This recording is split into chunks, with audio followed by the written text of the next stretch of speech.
हारी हुई बाजी खेलने में मजा है, जीती हुई बाजी में कोई मजा नहीं। और यह बात अगर मैं और आप समझ लें तो हमको प्रभु की आवश्यकता का एहसास और ज्यादा होने लगेगा।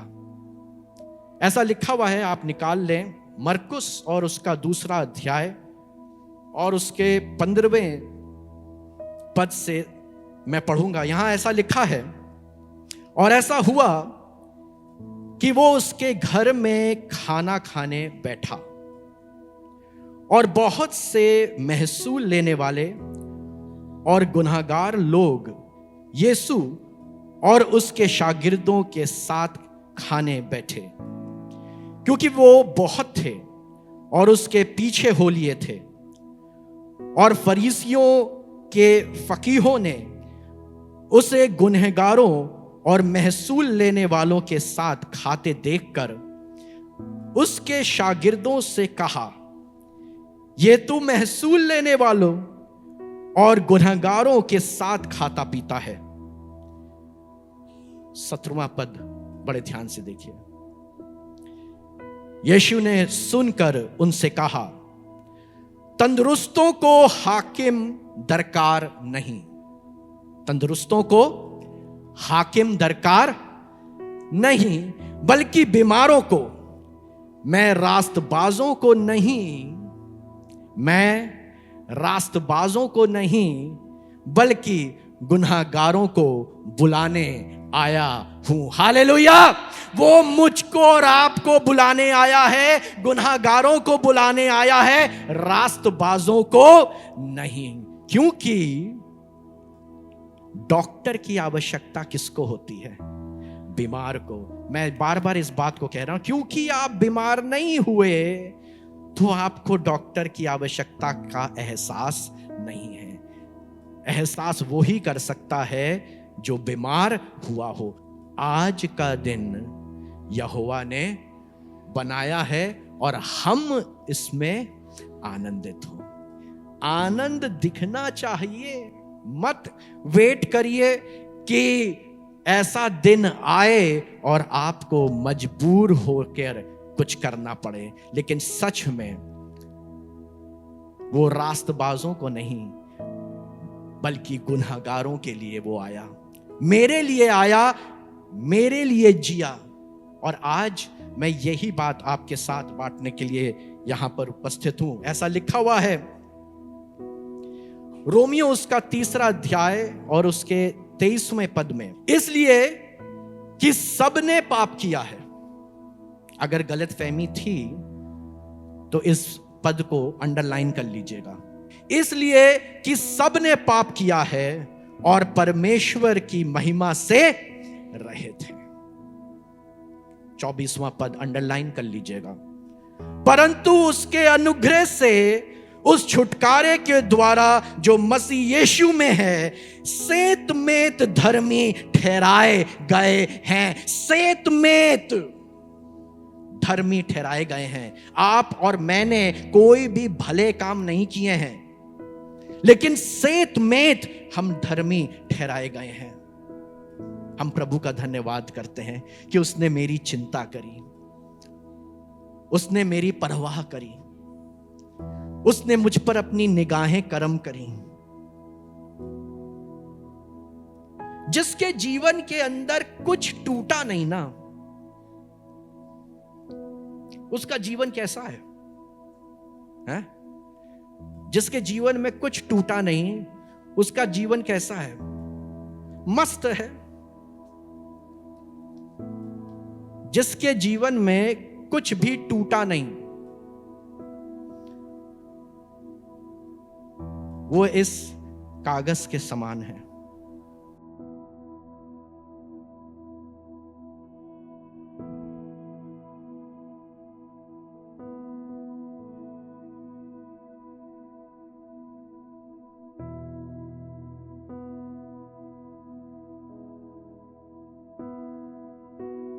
बीमारी ने तोड़ा, गरीबी ने तोड़ा, धोखे ने तोड़ा, रिश्तेदारों ने तोड़ा, नौकरी ने तोड़ा और तोड़कर चकनाचूर कर दिया। कितने जीवन बिल्कुल सरल हैं, जैसा मैंने पहले कागज दिखाया था। ऐसा आपके जीवन में अभी हुआ या नहीं? जिसके जीवन में ना हुआ हो वो खड़ा हो जाए, बच्चों को छोड़कर। बच्चों की अलग तकलीफ है ना, उस विषय पे किसी और दिन बात करेंगे। लेकिन आपको मैं बताऊं, ये बिखर गए, आप और मैं बिखर गए, किसी को परवाह नहीं। क्यों दुआ करें? अभी इस बहन ने कहा कि जब उसने अपने भाई के बारे में बताया कि वो जेल में है, तो यहां पर अंकल और आंटी ने प्रार्थना करी। प्रेयर सेंटर में आप फोन करते हैं, पास्टर अर्पण, सिस्टर माधुरी प्रार्थना करते हैं। क्यों? उनका थोड़ा ना कुछ खराब हुआ है,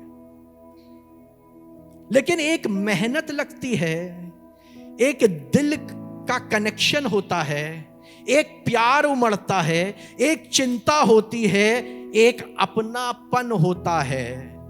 और जब इस भावना से कार्य किया जाता है तो आपको मालूम है,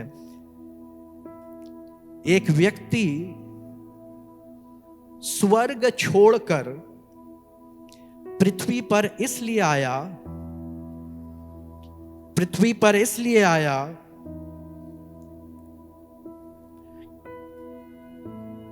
कि वो इन टुकड़ों को बटोर सके। हालेलुया! वो पृथ्वी पर इसलिए आया कि वो इन टुकड़ों को बटोर सके, और टुकड़े बटोर कर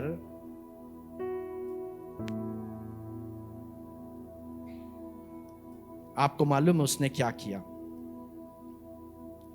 उसने इन टुकड़ों को बटोरा, मुझको और आपको बटोरा है।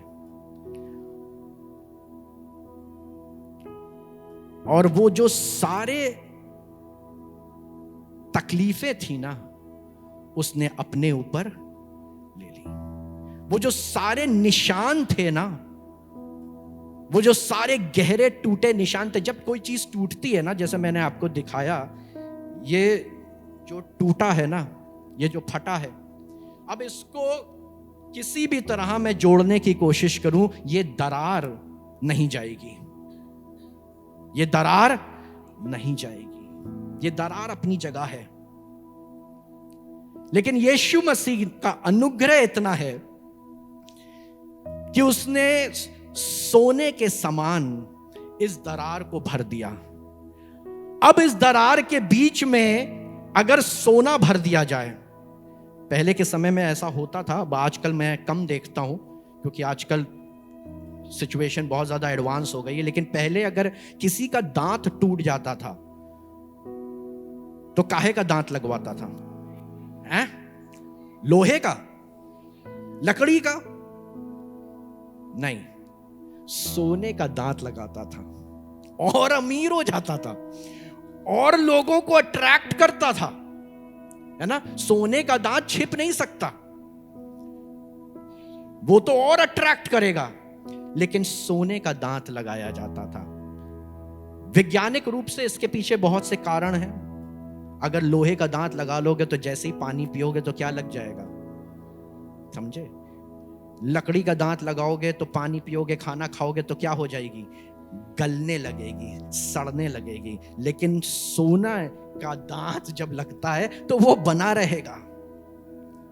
और थोड़ा बहुत सोना अगर आपके पेट में चला भी जाए ना तो नुकसान नहीं है। सोना चांदी च्यवनप्राश तो खाते ही होंगे, ठीक है। सोने का, यही सोने का कार्य जो है परमेश्वर ने, यीशु मसीह ने मेरे और आपके जीवन में किया है। एक पहली क्लिप दिखा दीजिए प्लीज। ये जो बोल है आप देख रहे हैं, इसमें दरारें पड़ी हुई हैं। ये टूट गया था, जापान में एक तकनीक है जिसको किंसुगी कहा जाता है, और इस तकनीक के माध्यम से इस कटोरे के टुकड़ों को जोड़ा गया, और आप देख सकते होंगे कि जोड़ पर सोने का काम हुआ है। इसका मतलब मेरे और आपके जीवन के अंदर जो त्रुटियां हैं, जो गलतियां हैं, जो खामियां हैं, जो बुराइयां हैं, उनको छुपाइए नहीं।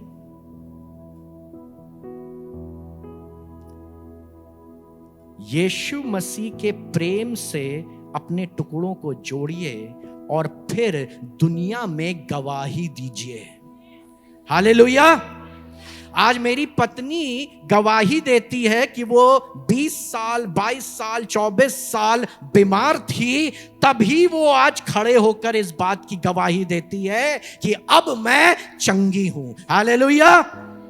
ये टुकड़े और उसके बीच की ये लकीर इस बात को दर्शाती है कि ये जो सोना भरा गया है, इसके वजह से आप अपनी कमियों को उजागर करिए, लोगों को बताइए, हां मैं पहले ड्रगिस्ट था, अब मैं नहीं हूं। पहले मैं बहुत शराब पीता था, लेकिन अब मैं यीशु मसीह के पास आ गया और अब मैं नहीं पीता। ये आपकी गवाही है, और इसको जितना बताओगे, इस कटोरे के समान जो दरारें दिख रही हैं, लोगों को देखने दो कि तुम्हारे जीवन में दरारें हैं, क्योंकि तभी तो कोई आएगा। अरे ये दरार, ये जो दरार है ना, दरार के पीछे हमेशा कहानी होती है। जिसके जीवन में दरार नहीं, उसके पास कोई कहानी नहीं। ये जो दरार है, ये आपकी कहानी है, और कभी भी मौका मिल जाए, मिले या ना मिले, अपनी कहानी को व्यक्त कर दो उसकी वाहवाही करने के लिए। हालेलुया। ये जो सोना है, ये मेरा यीशु है। इसने मेरे दरार को ऐसे भर दिया कि अब ये बर्तन टूटा नहीं और खूबसूरत लग रहा है। अगर सोच के देखिए, ये सिर्फ एक काला बर्तन होता तो क्या इतना खूबसूरत लगता। लेकिन अब जो इसकी दरारें हैं ना, इसके अंदर ये जो सोने की लकीरें हैं ना, इसने इसको और खूबसूरत बना दिया है, और इसके साथ एक कहानी जोड़ दी है। आपके और मेरे जीवन में भी कहानियों का जुड़ना जरूरी है।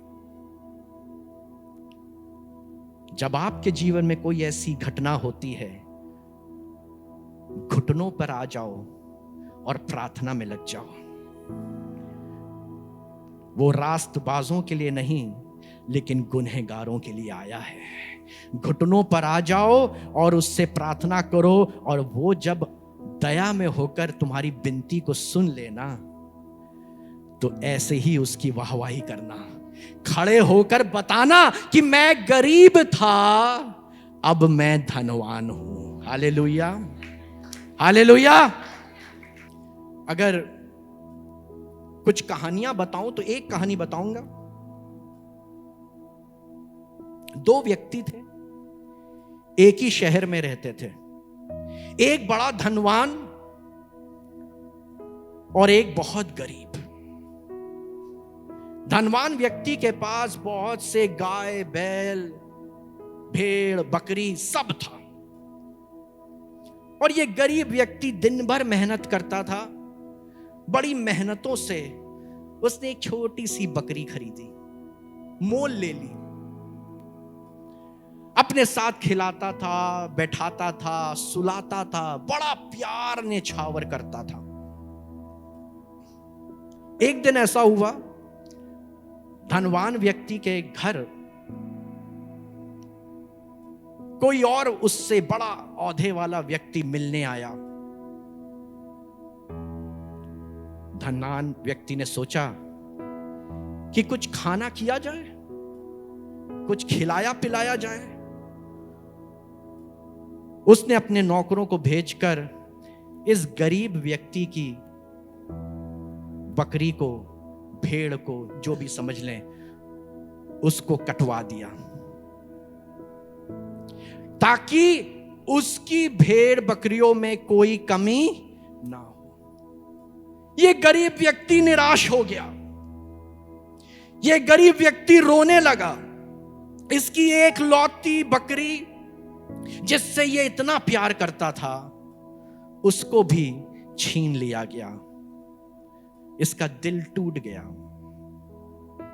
रोने लगा, उदास हो गया। एक औरत थी,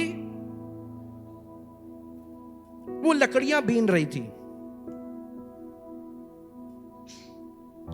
किसी ने उसको आवाज दी, हे औरत, मुझको पानी पिला। और ये औरत बस सोच ही रही थी, तो उसने बोला, आते वक्त मेरे लिए कुछ खाने के लिए भी लेते आना। औरत ने कहा,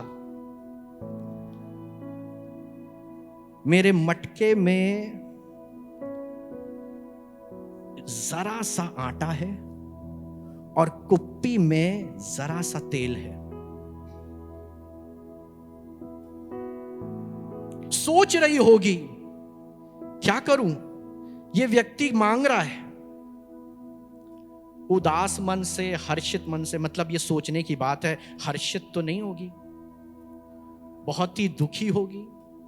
लेकिन फिर भी उसने एक निर्णय लिया कि मैं इसको खाना खिलाऊंगी, और अपनी वो एक मुट्ठी और एक जो जरा सा तेल था उससे खाना खिला लिया।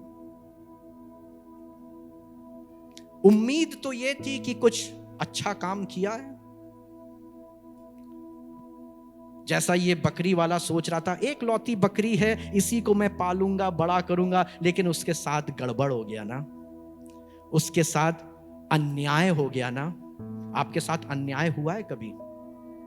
अन्याय हो गया उसके साथ।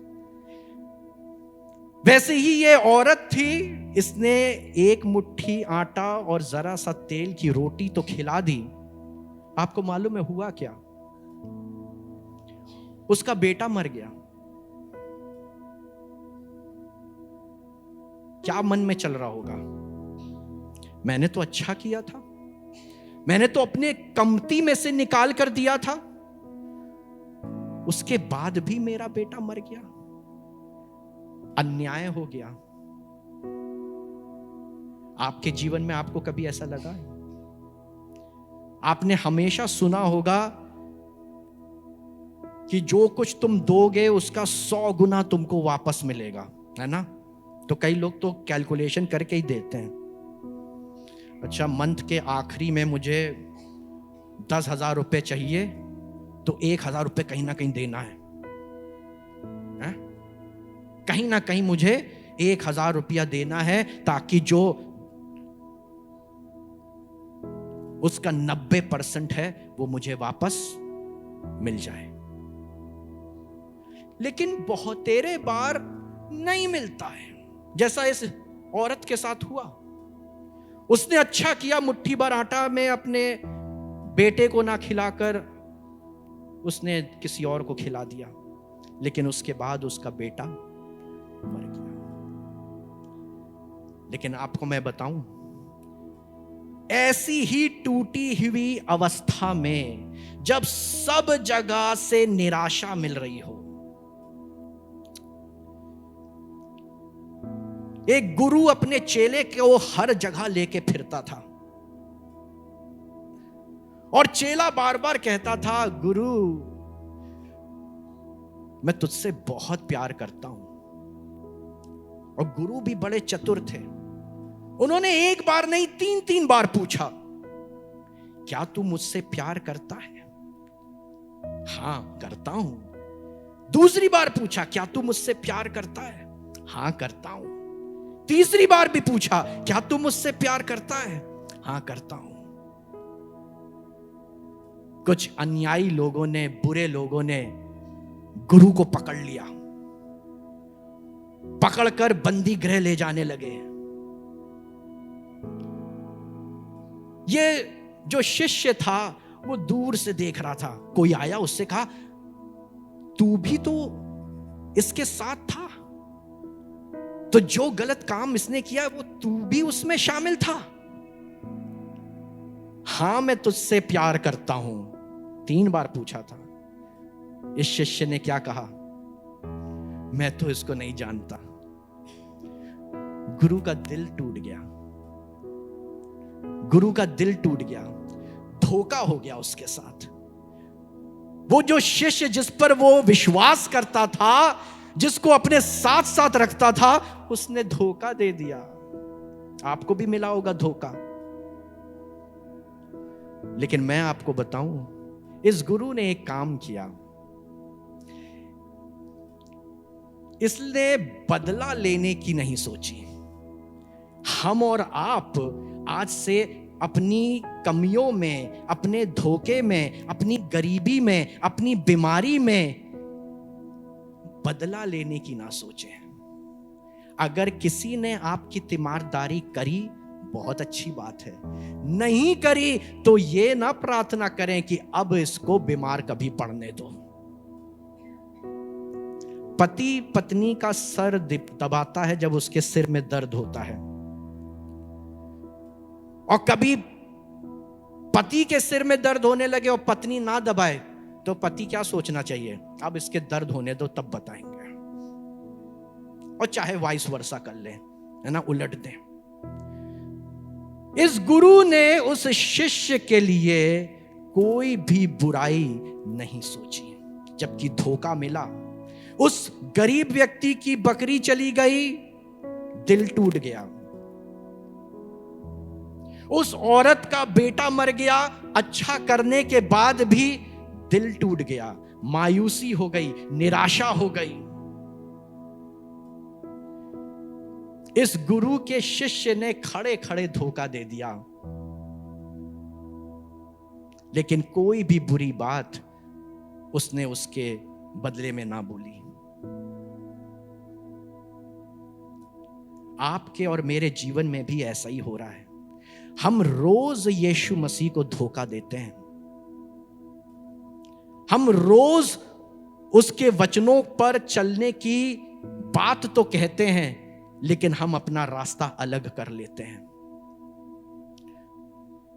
आपको मालूम होना चाहिए, आपके ये छोटे छोटे काम यीशु मसीह को रोज तोड़ते हैं, उसकी पीठ पर रोज कोड़े मारते हैं, उसके हाथ में रोज कीले ठोकते हैं। क्या आपको इस बात का एहसास है?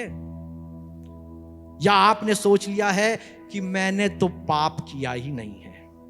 बाइबल में अभी मैंने पढ़ा ना, सब ने पाप किया है। आज से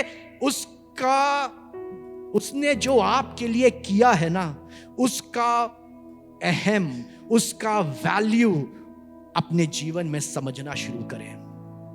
आप चर्च अपने आप आने लगेंगे, किसी को कहने की जरूरत नहीं पड़ेगी। आज बहुत से लोग परमेश्वर के भवन में इसलिए नहीं आते क्योंकि उनको लगता है कि सब कुछ तो यूं ही मिला हुआ है, सेत मेत में मिला हुआ है।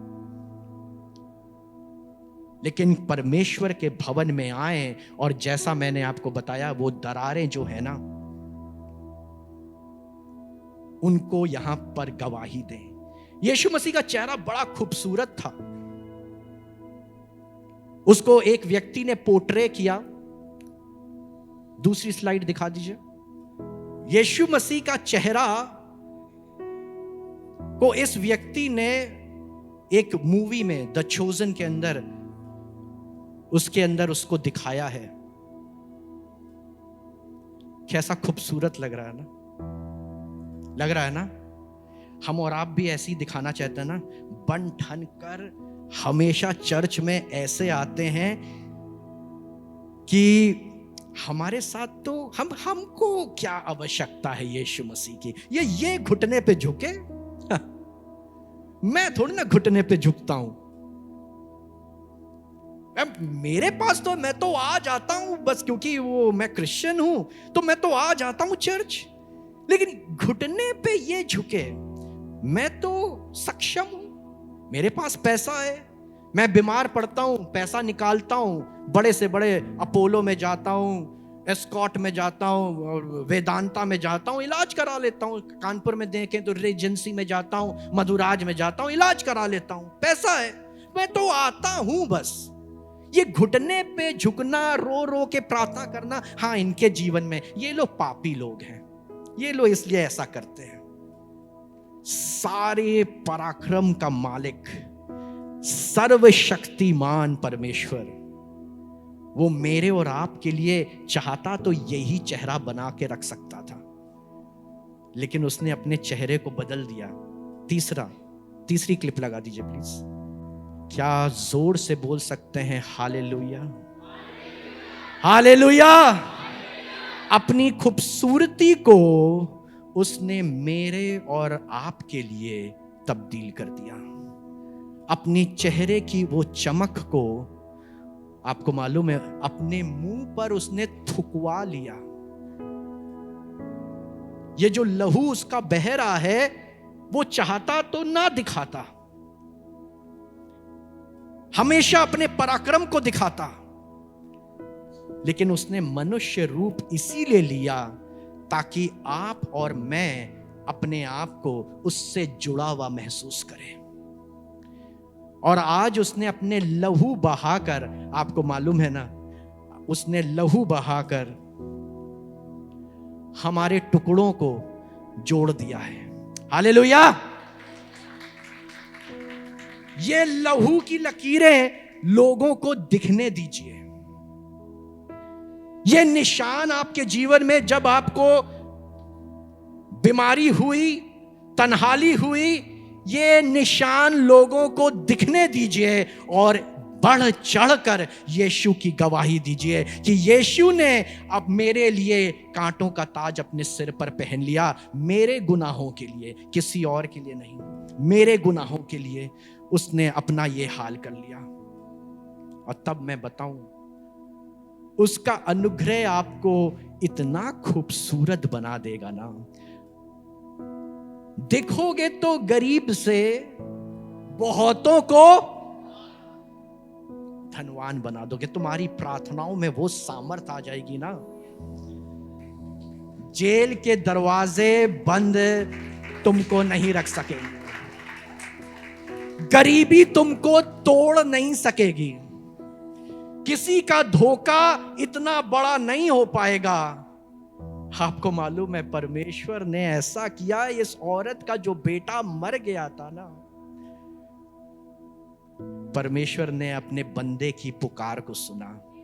उस घर में जो व्यक्ति, जो परदेसी आया था ना, वो गया और अपने कमरे में रो रो के प्रार्थना करने लगा, परमेश्वर ऐसा मत करिए इस स्त्री के साथ, इसने तो अच्छा किया था, इसने तो मुझे रोटी खिलाई थी। परमेश्वर ने, मालूम है ये मैं गलत हो सकता हूं, लेकिन मुझे ऐसा लगता है ये पहला वाक्य है जब कोई मृतक जीवित हुआ और इस औरत का बेटा जिंदा हो गया। हालेलुया। ये जो सारी मैंने कहानियां बताई, मैं इनका नाम नहीं बताऊंगा, आप खुद ढूंढिएगा, ये सारी कहानियां बाइबल की हैं। लेकिन जब प्रार्थना करोगे ना, ये तुम्हारी दरारें यीशु मसीह के उस लहू के सोने से भर दी जाएंगी और तुम खूबसूरत होते चले जाओगे, तुम चमकने लगोगे। लोग तुमसे पूछने लगेंगे, अरे भैया क्या हो गया, तुम तो बिल्कुल बदल से गए हो, तुम्हारी बातें बदल सी गई हैं। तुम्हारे जीवन में परमेश्वर का ऐसा काम होगा।